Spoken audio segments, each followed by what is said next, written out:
Good morning, students. I hope you all are good and safe at home. Now, let me start with chapter second, form of business organization. Earlier, we had discussed about business. What is a business? Business is an economic activity which include buying and selling of goods and services with the motive of earning profit and consumer satisfaction. है ना? Now we are discussing form of business organization. Form of business organization can be classified in three parts, three sectors. First is private sector enterprises, second is public sector enterprises, third is joint sector enterprises. What is the private sector enterprises? The enterprises which are owned, controlled and managed by private individual are known as private sector or enterprises. यानी just suppose अगर कोई person अकेला क्या करता है भैया, किसी मतलब मैनेज कर रहा है उसको, उसकी ऑनरशिप उसकी है ना, और कंट्रोल भी वही कर रहा है, तो उसको अपन क्या कहते हैं? Private sector enterprises. लाइक कई सारे ऑर्गेनाइजेशंस ऐसे हैं जो अपन देखते हैं कि क्या करते हैं प्राइवेट सेक्टर्स में, जैसे like Reliance limited, Tata limited, है ना, एक्सेट्रा. बहुत सारी कंपनीज ऐसी हैं जो क्या कर रही हैं, खुद ही ऑन कर रही, खुद ही कंट्रोल कर रही, खुद ही मैनेज कर रही, तो उनको अपन क्या कहते हैं? प्राइवेट सेक्टर ऑर्गेनाइजेशन, है ना. What is the public sector enterprises? The public sector enterprises यानी enterprises which is on control and manage by the central और स्टेट गवर्नमेंट. कौन मैनेज कर रहा है? सेंट्रल और state government. It's may be manage by central wholly central government, यानी 100% control कौन कर रहा है? सेंट्रल गवर्नमेंट कर रही है, या 100% स्टेट कर रही है, दोनों कंबाइन कर रही है. जस्ट सपोज 50% सेंट्रल कर रही है, 50% स्टेट कर रही है, 75% सेंट्रल कर रही है और 25% स्टेट कर रही है. कुछ भी हो सकता है ना. लाइक अपन उसको अपन कह सकते हैं, पर मैनेजमेंट किसकी तरफ से होना चाहिए? दोनों गवर्नमेंट्स की तरफ से होना चाहिए, है ना. यानी 100% भी सेंट्रल कर सकती है, तो उसको अपन क्या मान लेंगे बेटा? पब्लिक एंटरप्राइजेस, है ना, पब्लिक सेक्टर एंटरप्राइजेस मान लेंगे. लाइक जैसे तुम लोगों ने सुना होगा steel authority of India, gas authority of India, LIC etcetera, है ना. कई सारे ऑर्गेनाइजेशन ऐसे हैं जो गवर्नमेंट में क्या कर रहे हैं कि दोनों मिलकर कर रहे हैं, है ना. नेक्स्ट अगर अपन बात करें तो joint sector enterprises. Joint sector कौन हुआ? यानी हमने प्राइवेट भी पढ़ लिया और पब्लिक भी, जो दोनों मिलकर कर रहे हैं. यानी अपन कह सकते हैं the enterprises which are on control and manage by private as well as government. यानी जो प्राइवेट और गवर्नमेंट दोनों मिलकर कर रहे हैं वो अपन क्या कर लेंगे? उसको जॉइंट सेक्टर एंटरप्राइजेस.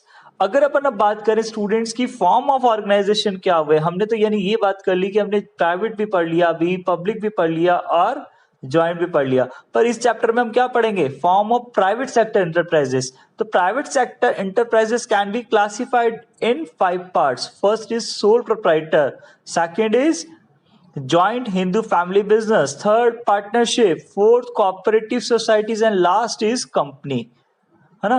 तो firstly we are discussing for sole proprietorship. What is a sole proprietorship? कुछ आइडिया स्टूडेंट्स?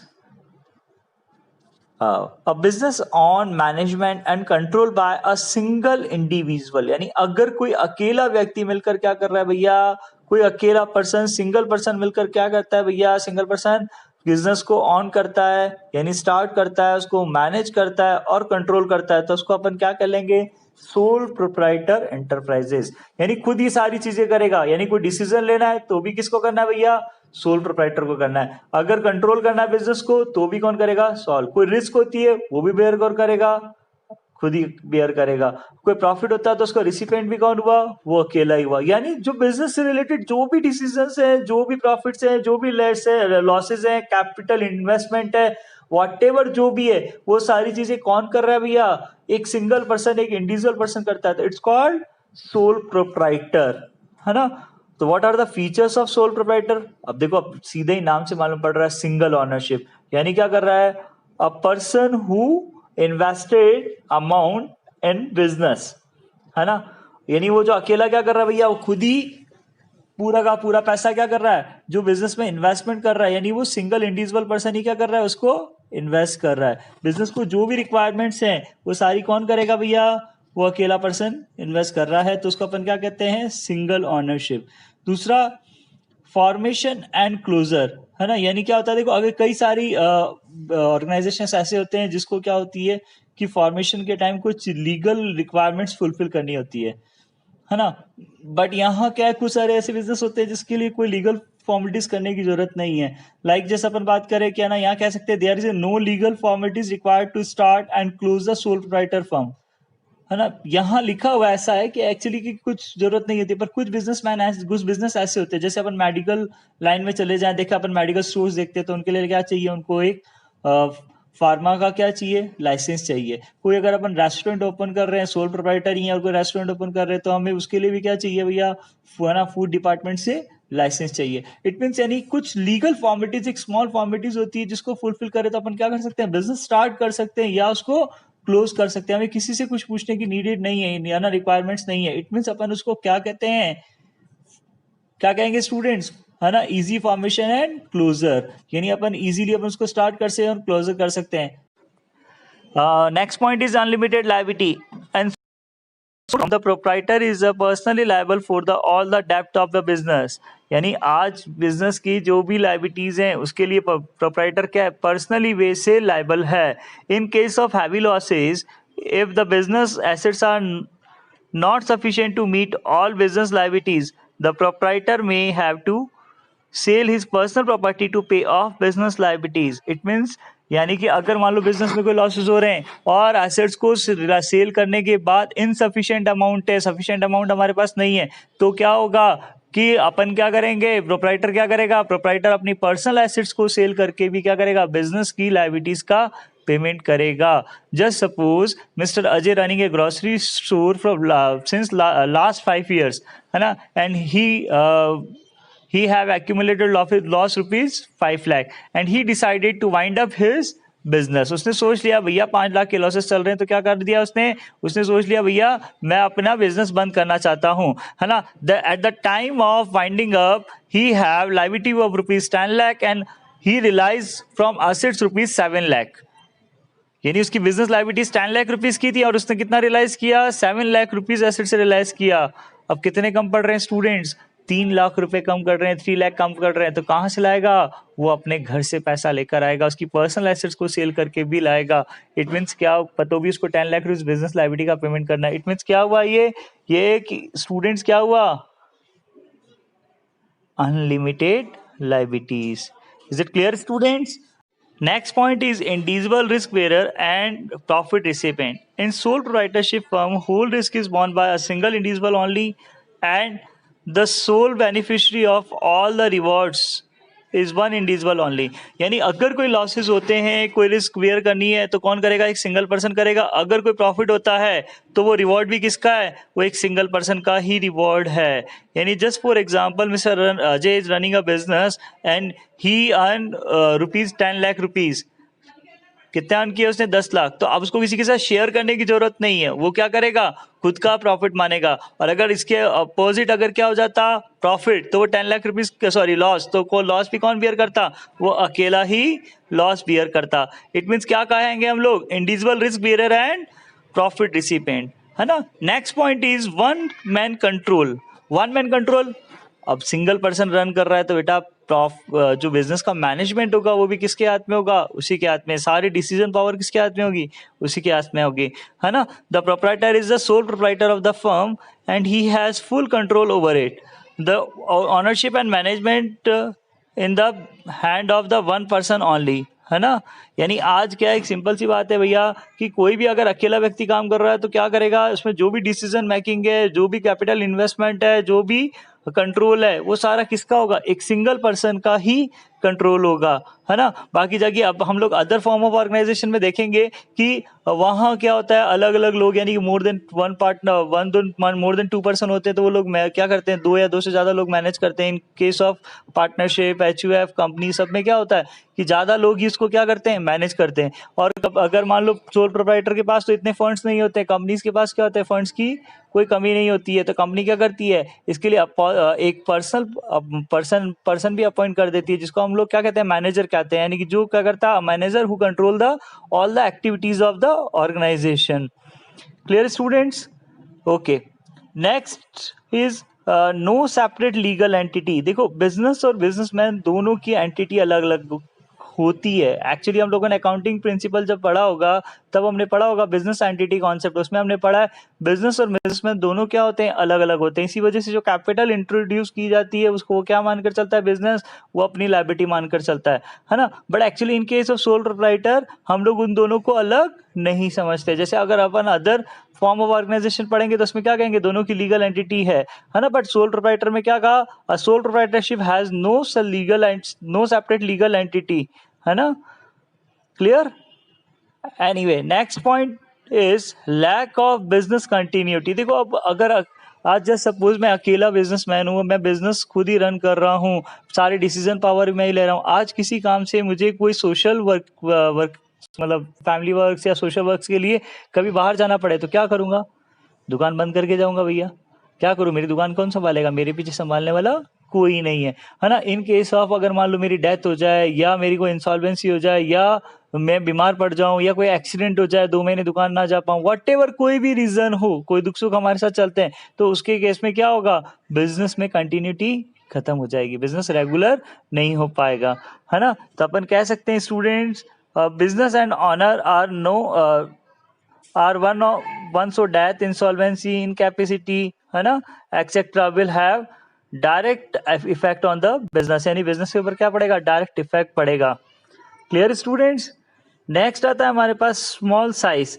एक्चुअली क्या होता है, देखो स्टूडेंट्स की है ना, बिजनेस जो होता है सोल प्रोप्राइटर वो करेगा, उसके पास फंड्स भी क्या है, लिमिटेड है, उसके पास स्किल्स भी क्या है, लिमिटेड है।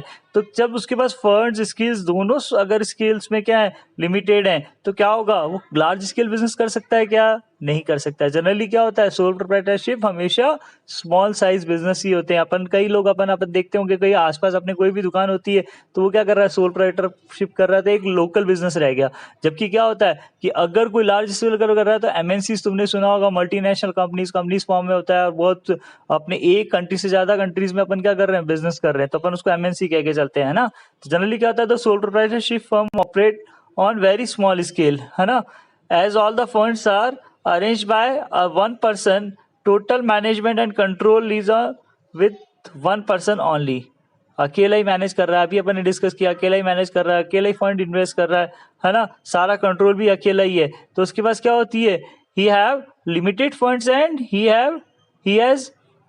has limited fund and he has limited managerial ability, so है ना, he can't operate as a large scale। is it clear student? Next topic is merit and advantage of sole proprietorship.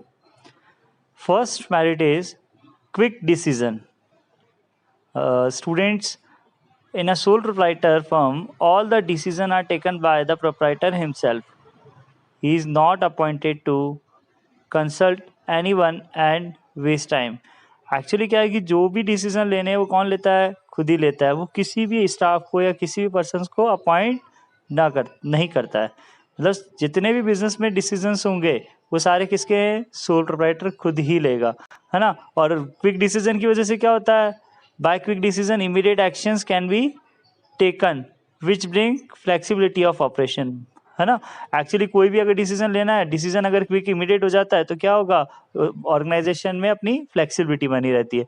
Just suppose अगर मान लो partnership form में 4 partners है, तो 4 partners होंगे तो जब तक चारों साथ में नहीं बैठेंगे तब तक डिसीजन नहीं ले पाएंगे, है ना। पर सोल प्रोप्राइटरशिप में क्या होता है, उसको अकेले को डिसीजन लेना है तो इमीडिएट डिसीजन ले सकता है या नहीं, बिल्कुल ले सकता है। यानी अपन इमीडिएट डिसीजन लेता है तो अपन को क्या कहते हैं, quick decision. Clear. Next point is confidentiality. Confidentiality मतलब एक्चुअली क्या है कि देखो सोल प्रोप्राइटरशिप फर्म में किसी अकेला होने की वजह से, सोल होने की वजह से किसी के साथ कोई डिसीजन या कोई भी चीज ऑर्गेनाइजेशन की है वो डिस्कस करने की जरूरत नहीं है। यानी कॉन्फिडेंशियल, हर बात को कॉन्फिडेंशियल रख सकता है। अदरवाइज नहीं तो क्या होगा, पार्टनरशिप फर्म या कंपनी फर्म में क्या होता है, वो अपने सारे पार्टनर्स या बोर्ड मीटिंग्स या शेयर होल्डर्स मीटिंग में क्या करना होता है, सारी चीजें डिस्क्लोज करनी पड़ती है ना। तो अपने को क्या करना है, सोल प्रोप्राइटरशिप में केवल और केवल क्या होगा, वो अपने तक ही रखेगा, किसी को डिस्क्लोज करने की जरूरत ही नहीं है। इसको अपने फाइनल अकाउंट भी प्रिंट कराने की जरूरत, पब्लिश करने की जरूरत नहीं है। जैसे कंपनी के लिए लीगल प्रोविजन है कि उसको अपने फाइनेंशियल स्टेटमेंट क्या करने, पब्लिश करने पड़ेंगे, है ना, चाहे वो मैगजीन्स में करे, न्यूज़पेपर में करे या इंटरनेट पर करे। Clear. Next is direct incentive. Direct incentive मतलब जो भी प्रॉफिट होगा वो सारा किसका है, सोल प्रोप्राइटर का, है ना, उसको किसी के साथ शेयर करने की जरूरत नहीं है ना. In sole proprietorship form there is a direct relation between the efforts and reward, which mean if proprietor put extra efforts then profit increase and proprietor get extra income. मतलब एक्चुअली कोई भी अगर एक्स्ट्रा एफर्ट्स करता है proprietor तो सारा profit किसका है, उसके अकेले का, उसको किसी के साथ शेयर करने की जरूरत नहीं होती है. जैसे पार्टनरशिप में क्या होता है कि एक पार्टनर मान लो एफर्ट कर रहा है और दूसरा नहीं कर रहा है तो दोनों में शेयर हो जाएगा वो प्रॉफिट, जिसने एफर्ट किया उसका अभी कोई फायदा नहीं निकलता. बट एक्चुअली यहाँ क्या है, जितना भी एफर्ट्स है सारा किसका, एक ही जने का, और सारा उसको मिलता है. Next point is sense of accomplishment. Sense of accomplishment क्या होता है कि देखो हर बिजनेसमैन क्या चाहता है कि उसका सेटिस्फेक्शन चाहता है. देखो एक्चुअली कंज्यूमर का हम लोगों ने बिजनेस की डेफिनेशन भी पढ़ी. Business is an economic activity which include buying and selling of goods with the motive of earning profit and consumer satisfaction. जब तक कंज्यूमर का सेटिस्फेक्शन नहीं होगा तब तक प्रोप्राइटर का सेटिस्फेक्शन नहीं होता है. जैसे आज आप लोग पढ़ रहे हो तो जब तक आप सेटिस्फाइड नहीं होगे तब तक टीचर का सेटिस्फेक्शन भी नहीं होता है कि अगर स्टूडेंट सेटिस्फाइड नहीं है तो मैंने पढ़ाया नहीं, मैंने जो पढ़ाया उससे बच्चों को समझ में नहीं आया, तो टीचर भी अपने आप को सेटिस्फाइड नहीं मानेगा. सेटिस्फाइड कब मानेगा, जब स्टूडेंट्स को क्लियर हो जाएगा. तो सेम ऐसा ही सब बिजनेस में होता है. बिजनेस में भी जब कस्टमर सेटिस्फेक्शन होता है तभी जाके क्या होता है, एक प्रोप्राइटर का सेटिस्फेक्शन होता है ना. और हर पर्सन क्या चाहता है, अपने सेटिस्फेक्शन के लिए ही काम करता है. यू कह सकते हैं there is a person satisfaction involve in the working for oneself, है ना. The success of business not only contributed to self-satisfaction but also instill in the individual a sense of accomplishment of and confidence. मतलब कहने का मतलब ये हो गया कि जब खुद का सेटिस्फैक्शन के साथ साथ क्या हो गया, अदर सब जो कस्टमर है उनके भी सेटिस्फैक्शन होना जरूरी है. Next, easy to form and dissolve. Easy to form और डिसॉल्व का मीन्स क्या हुआ, एक्चुअली क्या बिजनेस में हमने पहले भी डिस्कस किया कि बिजनेस क्या होता है सोल प्रोप्राइटर में. इजी टू फॉर्म, इजीली आप क्या करते हो, खुद ही डिसीजन लेकर, कोई ज़्यादा लीगल कंजप्शन नहीं होते तो अपन क्या कर सकते हैं, डायरेक्टली अपन ही बिजनेस स्टार्ट कर सकते हैं और जब चाहे अपन क्या कर सकते हैं, बिजनेस को वाइंड अप कर सकते हैं, है ना. कंपैरेटिवली पार्टनरशिप और कंपनी से इजीली अपन इसको स्टार्ट कर सकते हैं और इसको इजीली डिसॉल्व कर सकते हैं. तो स्टूडेंट्स ये हमारे क्या हुए मेरिट्स. फर्स्ट मेरिट क्या हुआ, क्विक डिसीजन. सेकंड क्या हुआ, कॉन्फिडेंशियलिटी. सेकंड थर्ड क्या हुआ, direct incentive. Fourth, sense of accomplishment. और फोर्थ लास्ट क्या हुआ, fifth, easy to form and dissolve.